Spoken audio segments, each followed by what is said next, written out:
Hello and welcome to episode number 2 of Has Entered the Chat. I'm your host, Adam Gorey. If you heard episode 1, you loved it so much you came back for episode 2, I thank you and appreciate it. I also remind you to subscribe on YouTube and all your favorite podcast platforms. This way you get the first notification of when a new episode comes out. You can also follow us on social media, Twitter, Instagram, Facebook. All the links will be down in the description below, no matter where you are listening or watching. And for this second episode, I was joined by Nick Thompson from season 2 of Love is Blind on Netflix, the hit reality TV show, which is now on season 4, and I think they are already casting for season 5. So make sure you follow Nick wherever you can. Again, his information will be below. I don't want to waste any time. I want to get right to this conversation. Stick around for the end where I will give out some links and information for both this podcast and what Nick has going on. But without further ado, here is my chat with Nick Thompson.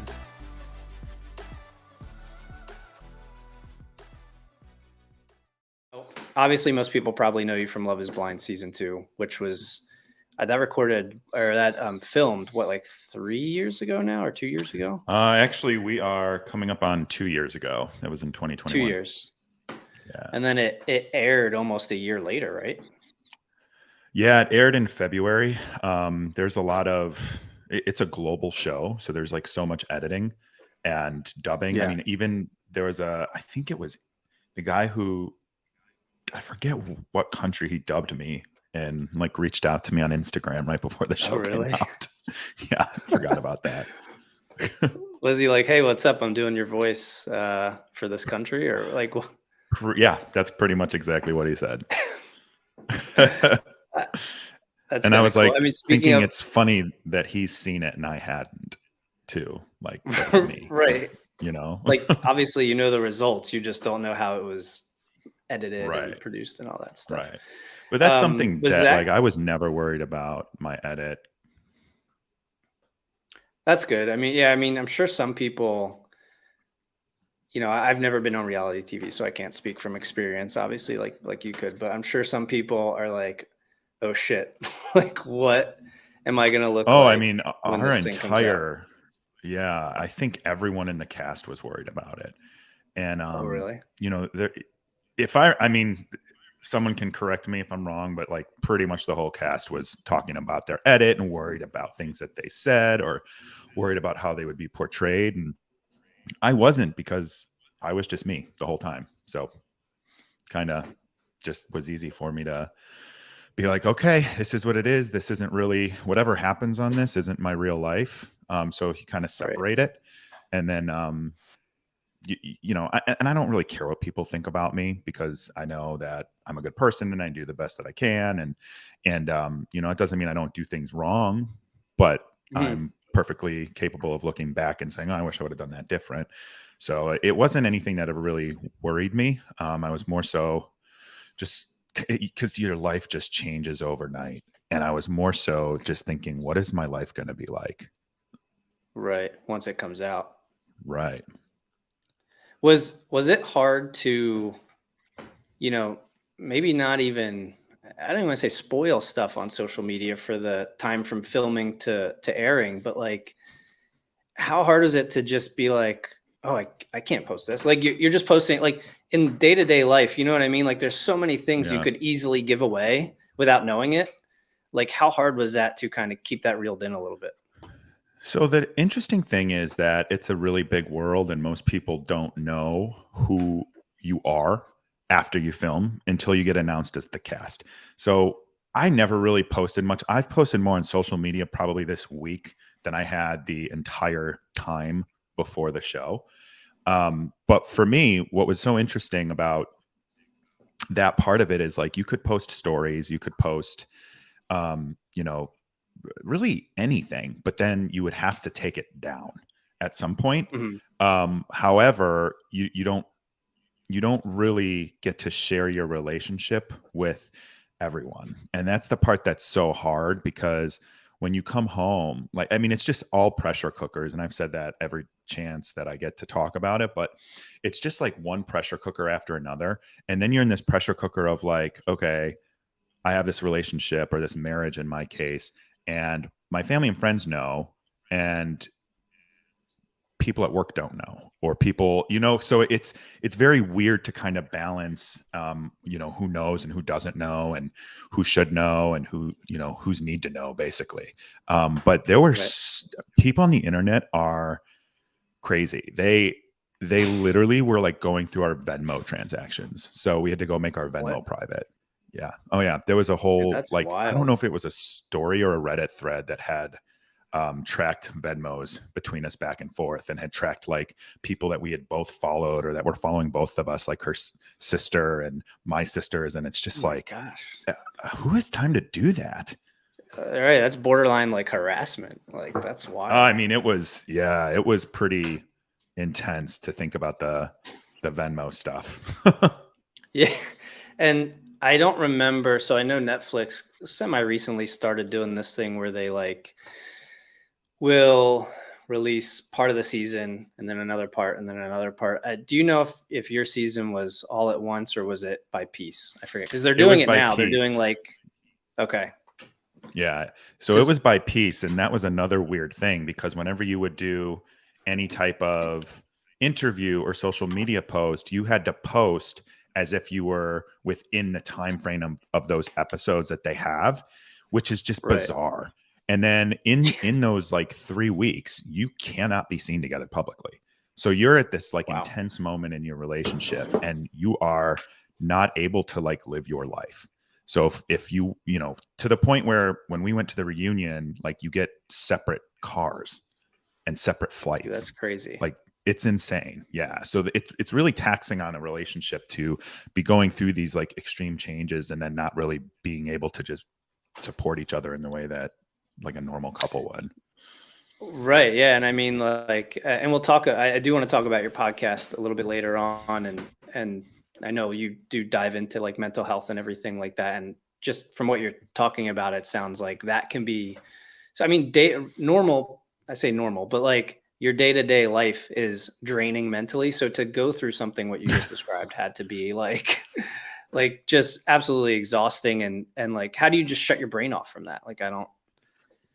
Yeah, so it's different now. People still obviously recognize me. A lot of people don't even know where they recognize me from at this point, because reality TV's, just everywhere, a dime a Right. dozen. Um, but the real challenging part was that people are cruel, and people think that they know what's going on in your life, and they really have no idea. People think they know that your relationship, and they have no idea. And so dealing Mhm. with the negativity, specifically that was coming from our side, obviously, living through it was really tough, because people just think they know and they have no idea. Like, you saw an hour Right. and I think it was 14 minutes or so of my life, and then an additional maybe 30 minutes total with After the Altar, and you weren't in that relationship for a year and a half. You don't know anything about it. And Right. I would say Right. it was more harsh, um, to deal with, and I still get anxious about this. And I'm not typically, I don't get very anxious about, not even what, I don't care what people think about me, but you know you Mhm. you get so much hate, and you get so many mean I mean, I still have to go delete mean comments off of posts when they come up, because they're just cruel. And it's almost like the management of that is more of a pain in the ass. That, sorry if I'm not supposed to say that, more of a pain You than can curse as much as you want. like trying to manage that. I had to have a friend manage my social media for a few weeks, because I work full time. I was a VP of marketing, I was a VP of marketing. Geez, I can't talk. I was a VP of marketing, and I was busy all day. Like, we had a new product launch going on when this was going on. So I didn't have time to monitor my social media and, delete mean comments and manage important Mhm. DMs versus other, like, and you don't know how to do that. You Right. like, overnight I had over 300,000 followers, essentially, like over a couple weeks. That's insane. for someone who Yeah. didn't really pay attention to social media before that. Because, for these reasons, because I think social media is, when it gives people a mask to go project all of their problems and issues that they have that they can't deal with themselves and project them on other Mhm. people. And that's just not how I choose to live my life. I choose to treat everybody as if they're a human being. And so, that was really hard. And then after, if I'm being completely honest, after the divorce and getting lied about and smeared was the hardest thing I've ever had to um, deal with in my life, I would say. Right. So No, that's totally. yeah. And then just, mentally sitting there and thinking, again, I don't care what these people are saying that don't know me, but it's where it's coming from that hurts. And so that was literally like, there was a day where it was one of the hardest days in my life to just stay true to my character and not get in Hmm. the mud and not, you know, do anything to hurt someone. So yeah, it's tough. The whole thing it's very tough.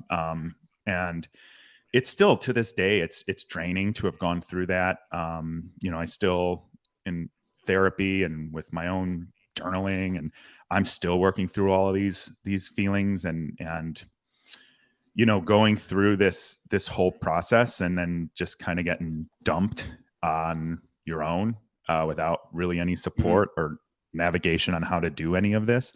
It's hard. It's emotionally draining. You lose a Yeah. lot. I Like I, mean, I and lost a ton of confidence.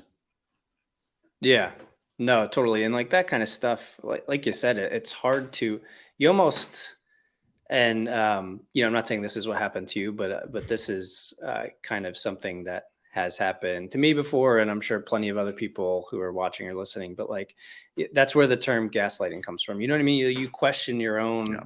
sanity. Like you're like, you get in Yeah. situations where, like you said, you're lied about. Again, I don't want to speak on the situation because I wasn't there or anything. But if you're getting lied about enough, you start to question like yourself a bit, and you have to really like gather your thoughts and be like, wait, no, I am not crazy. Like this is, Yeah.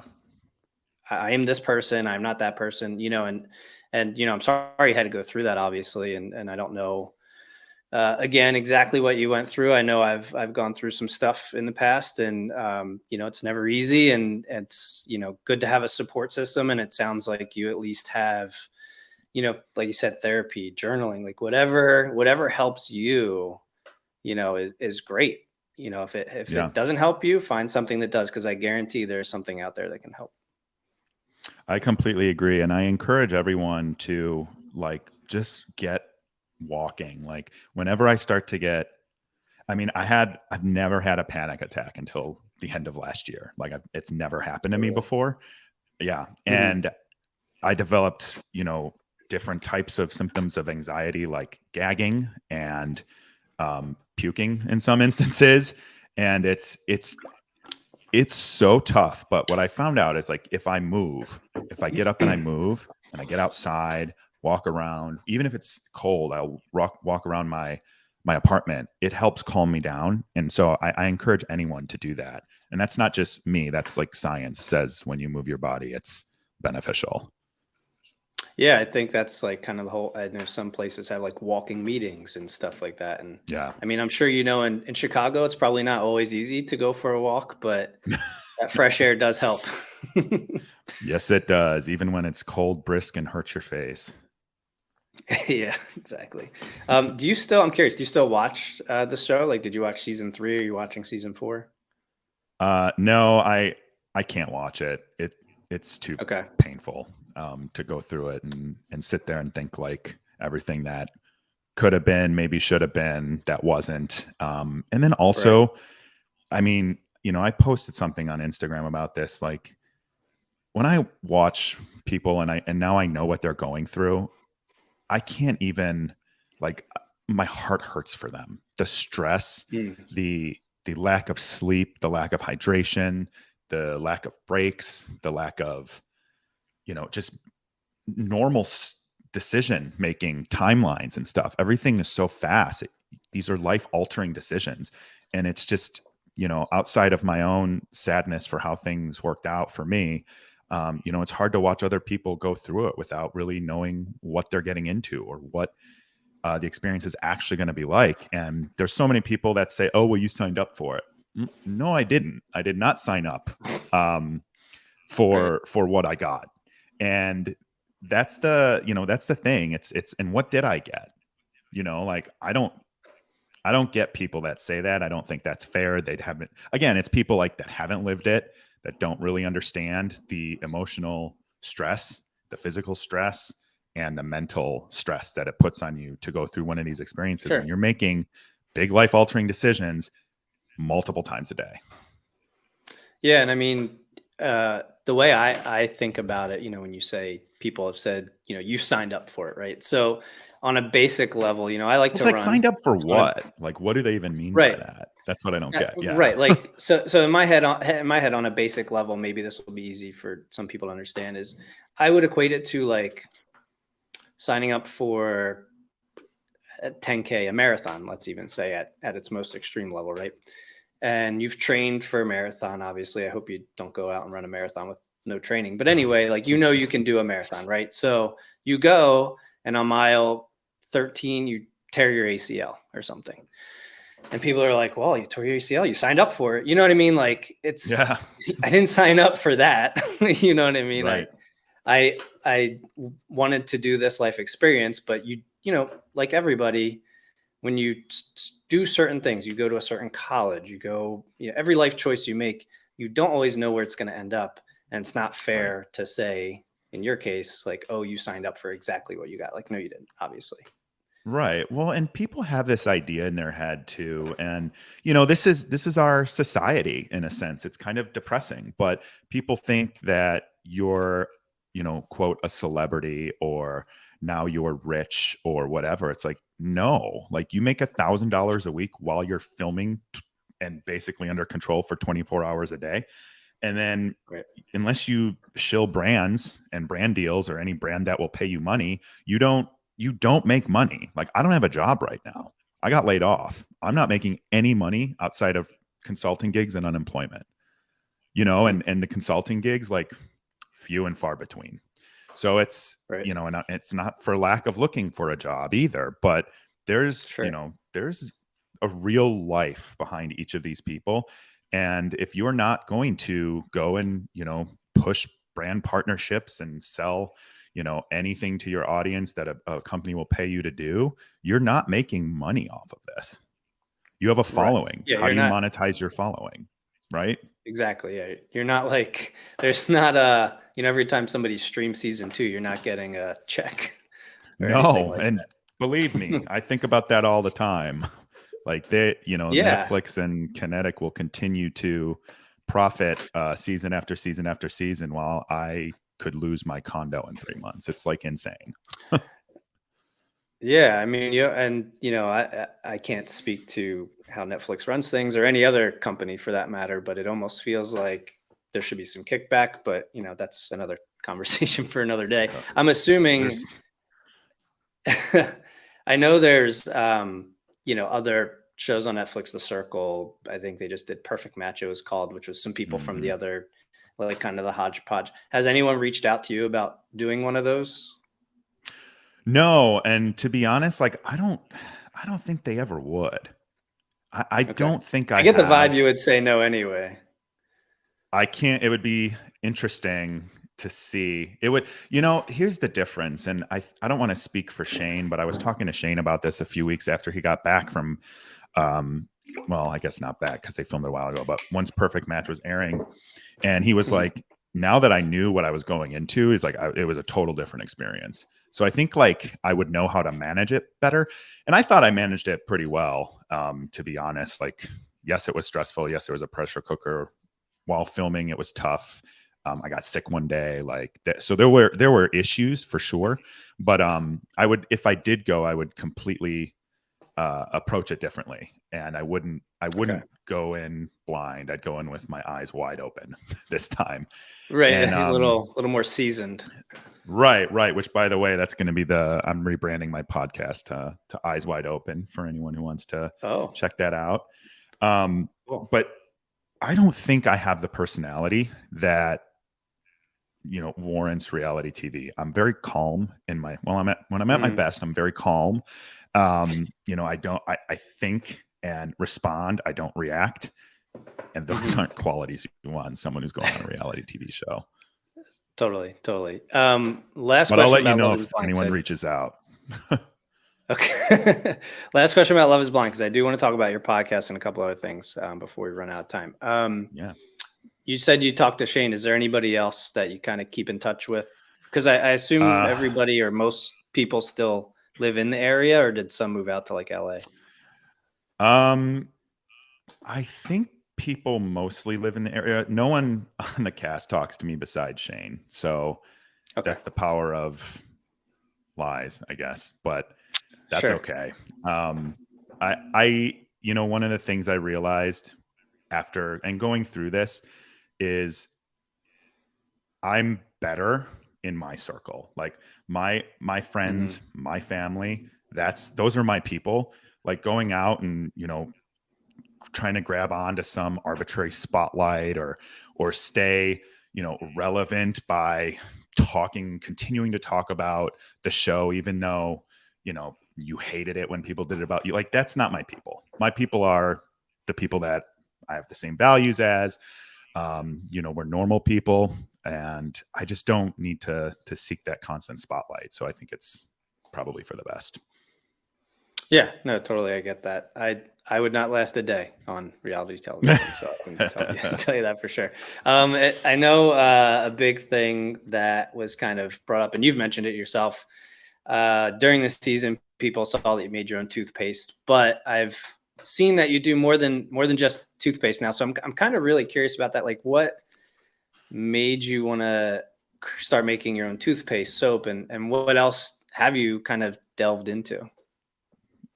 Yeah, that's a good question. So back in 2014, I think it was, my friend started making his own toothpaste, and we were actually roommates. And he told me to look into what's in toothpaste, and that's where my whole rabbit hole began. So there's a lot of chemicals. There's a lot of carcinogens. I can't talk today. So there's a lot of chemicals, a lot of carcinogens in a lot of the products that we use. They're not natural, even if they say natural. And so as I looked more and more into that, I realized there's a lot of things that I could just make on my own for either, more cost effective or at least equal. And I could take better care of my body. So like with the body wash, for example, I always had eczema my whole life. I would get bouts, especially in the winter, on specific areas of my body. Once I started making my own body wash, that is gone. It's never come back. And why? Because I'm using simple, natural, organic ingredients, and there's no fragrances that aren't essential oils. So it's very, it's very healthy. And I make a lot of my own like condiments and stuff like that, just to avoid the high fructose corn syrup, the added sugars, the added ingredients that you don't really need. So that's kind of my journey. Right. I try to make as much as I can on my own, just from a health perspective. I also kind of enjoy it. I'm not like a DIY build a table, but I am kind of like a DIY, like, let's make some stuff from scratch. Yeah. And I mean, like, I don't think, I would say probably maybe 10 years ago, people might think that was a little weirder than it would be considered now. Like, I think now it's almost progressive. Like, you see, I make sure I buy aluminum free deodorant, like stuff like that. Just that stuff too. you didn't see 5-10 years ago. You know what I mean? And I think that's really great. And I'll, in the description, I'll put links to all your stuff, like I've probably mentioned already in the intro, and we'll mention again in the outro. But definitely, for those listening, if you're interested, follow Nick because I know you post some like how-tos right on there on how to make certain things. Yeah. So every time I make something, I try to, if I have time, I try to record a video. But let me tell you, content is not easy. It takes me hours sometimes to edit, to make, edit, write a caption, post, all of that. So the DIY ones are particularly time consuming and challenging, but I do have a new one coming pretty soon. I'm also upgrading and updating my body wash to include another good ingredient. So I'm going to remake that one as well. Oh, cool. Yeah. I don't envy you for for having to make those videos, because I've only done a few like review types of videos and stuff like that, but they take forever. They take they take me all day. So the fact that it says it takes you a couple hours is actually quicker than it would take me. Oh my gosh, it shouldn't take that long. But you know why I do It it? And shouldn't, here's yeah. here's the thing, like any video I make, I'm just trying to share something I've learned, or I'm trying to share Right. knowledge that I have. I'm trying to open a conversation so that, people who may not know that you shouldn't have aluminum in your deodorant because it actually blocks your body from releasing sweat, which is toxins. And then also at the same time, heavy metal in your body is dangerous and linked to all sorts of different types of diseases. And people Right. just don't know because the information isn't readily available. So I hope that, sharing some of my um, knowledge I've accumulated over the years from my own research, from, having a network of holistic nutritionists and doctors and all of that is helpful for somebody else. What's the I know you take cold showers. What's the I just reasoning started there? that. Did you? Okay. Yeah. So I had a neuroscientist on my podcast, and so you hear cold showers from Dr. Huberman, Joe Rogan, all of these like really tough, smart people, and I Mhm. love a hot shower. But I had TJ Power, he's also a great follow, on my podcast about a month ago. And he was like, you just got to do it. Just start small and you just got to do it. The reason that you want to do it is because if you have a cold shower, and I forget exactly where it starts, but it's somewhere around 20 to 30 seconds. You can do 20 to 30 seconds of a cold shower or ice bath immersions. You can spike your dopamine levels 250% for the next 4 to 5 hours. And with the Wow. way dopamine works, that's your happiness, your reward chemical. And dopamine is when you achieve something. That's when your brain releases dopamine. So what happens with that is the longer you stay in it, and the longer you're achieving that, you're conquering that discomfort. You're achieving that longer time. And when you do that, like, you're actually resetting your dopamine levels, because you get dopamine from opening your phone. Every time an alert comes in, you're releasing. So we're getting instant gratification, which is not in our DNA for maintenance. So Mhm. this cold shower is kind of putting me in the right headspace to start my day. I've been almost 2 weeks now. Today, I stayed in 60 full seconds, and that's the longest Wow. I've done yet. But I'm going to try and get, I just add a couple seconds every day. Like, if I could just do 3 more than I did yesterday, I'll eventually get to maybe just Yeah. 5 minutes, or the ice bath, or whatever Yeah. it is. So Any progress is good progress. And I know I've so after like a workout or something, I've jumped in the cold shower just to like cool down quick if I had to throw on clothes or something. That's the only time I've been able to be in a cold shower for more than like 30 seconds, but I might have to work my way up. I I highly recommend it. I didn't think, even after the first couple times, I'm like, this isn't really gonna sustain. And again, it's not even 2 Mhm. weeks, but every day it just gets me going. Sure. Yeah, I could see that. I mean, it definitely wakes you up if nothing else. That's true too. um, so you mentioned your podcast, so let's talk about that. It was called Conversations with Nick Thompson, and you said you're rebranding it to Eyes Wide Open. You said. Okay, so the last episode of season 1 of my podcast, Conversations with Nick Thompson, is going to release on Tuesday, and I have a little hiatus, a couple weeks, where we're going to release kind of some best of clips throughout my YouTube channel, and we're going to go through a rebrand, and the show is going to be called Eyes Wide Open with Nick Thompson. Format tweaked ever so slightly. Guests and content will remain the same. All with the idea that if you want to go in the world and be your best self, you have to approach every situation with your eyes wide open.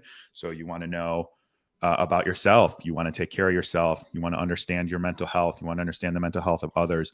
You want to understand the ingredients and the things that you're putting into your body and that are in happening in our world. So I'm still going to have all those same types of experts on there as well. So we can just open some more eyes. Yeah, and we talked about this a little bit before we started recording, but what I find really interesting, I saw one of your posts about talking why you wanted to just podcasts, you know what I mean? And you mentioned you thought it was going to be fantasy football, which I've actually done one of those before. Oh yeah. And I couldn't get anyone to do it with me like 10 years ago. oh, really? Yeah, I did one probably, it was close to 10 years ago. It was probably like 5 or 6 years ago. But what's really interesting to me, and I kind of want to, before we wrap up, just let you kind of explain what you love so much about podcasting, because I think I get it, you know, when I read what you said, but I don't know that everybody, like some people like to podcast maybe just to hear themselves talk or just to talk about their favorite subject or whatever. But I personally, for me, like I just, you know, for this podcast in particular, I just love talking to people and kind of getting to know them a little bit. And, you know, it helps to have listeners know who you're talking to a little bit. So that's kind of why I do this one. But, you know, obviously we talk about what you're a part of and everything, but I think at the root is I like to try to, and what's weird is I'm kind of an introvert, you know what I mean? Which is I am too. a little right. So, but Yeah. for some reason, this really like draws me in. So like, what is it about podcasting and talking to people that, you know, really kind of brought you in and got you to now Eyes Wide Open? Yeah, that I'm pretty sure we're probably going to say and have the same answer here. I really, first of all, I like to share information and I like to learn. I'm constantly learning. And if I'm not learning, I feel like I'm in the wrong situation. So for me, having meaningful conversations around, you know, what's happening in the world, you know, news and politics and, you know, removing stigmas around mental health and holistic health and wellness and all of this stuff, it inspires me. It lights up my brain. But I also want to share that information because I do understand that I have privilege. I have privilege to have, you know, a blue check that allows me to get really good guests on my show.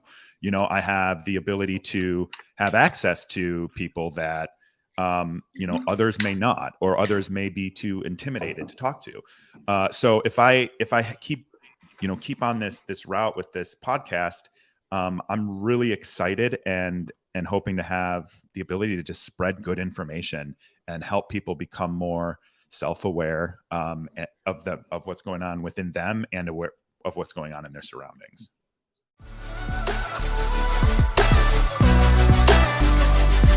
And that'll do it for this episode of Has Entered the Chat. Thank you to Nick Thompson for coming on and talking to me. Again, all his information will be below. But if you want to follow him on Instagram, nthompson513, keep an eye out for his podcast as well. And links to this podcast are also below. Follow us on Instagram, Facebook, Twitter, YouTube.